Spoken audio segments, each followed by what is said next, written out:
जय मसीह की दोस्तों, बात कुछ ऐसे जो आपको मुझे जानना बहुत जरूरी है। आज जिस टॉपिक के ऊपर मैं बात करने वाला हूँ, जिस टॉपिक के ऊपर लेके आया हूँ, आज हमारा टॉपिक है क्या अर्थ है आप और मैं अगर एक मसीह जीवन जी रहे हैं। क्या अर्थ है एक मसीह जीवन जीने वाले के लिए।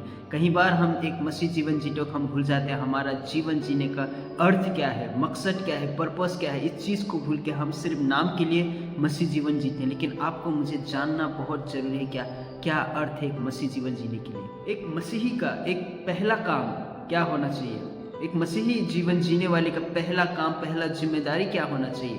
अगर आप और मैं एक मसीह में हैं, मसीह जीवन व्यतीत कर रहे हैं, परमेश्वर जिस बातों से नफरत करता है आपको भी मुझे उस बात से नफरत करना होगा।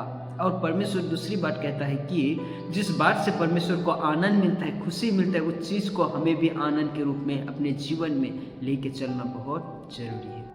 आपका और मेरा पहला काम ये बहुत ज़रूरी है आपको जानना कि hating what God hates, second loving what God loves. एक मसीह जीवन जीने वाला, चाहे वो लड़का हो या लड़की हो, ये कब कर सकता है जब वो मसीह के रूप में बन जाता है, एक मसीह जीवन को गंभीरता में जीने लगता है, एक मसीह जीवन को सही रूप सही तरीके से जीने का निर्णय लेता है। उस दिन से उसके जीवन में ये चीज़ दिखाई देता है। प्रिय भाइयों और बहनों, सभी को आपको मैं बताना चाहता हूं कि आपको समझना होगा, जानना होगा कि किस प्रकार से आज हम अपने जीवन व्यतीत करें। एक मसीह जीवन को अर्थ, एक पर्पस के रूप में अपने जीवन को व्यतीत करना बहुत जरूरी है। जब वो निर्णय करता है एक मसीह जीवन जीने के लिए खुद का इनकार करना और खुद को एक मसीह जीवन में व्यतीत करना, तो वहाँ से उसका शुरुआत होने लगता है। वहाँ से उसकी जो जर्नी है मसीह जीवन जीने का, वहाँ से उसका शुरुआत होता है।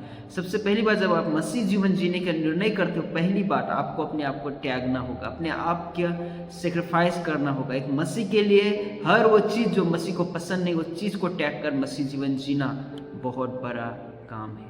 जब कोई व्यक्ति एक मसीह में आकर मसीह जीवन व्यतीत करने का निर्णय लेता है, उसको पहली बात ये समझना होगा कि होलीनेस, एक पवित्रता को जानना होगा। जब आप और मैं मसीह जीवन व्यतीत करने लगते हैं, हमारे जीवन में पवित्रता होना बहुत जरूरी है। अगर हमारे जीवन में पवित्रता नहीं है, हमारे जीवन में होलीनेस नहीं है, तो फिर हम लोग मसीह जीवन जीने में फेल हो सकते हैं, असफल हो सकते हैं। इब्रानियों 12:14 क्या कहता है? वो कहता है उस पवित्र की खोजी में हो जिसके बिना कोई प्रभु को कदापि ना देख सकेगा।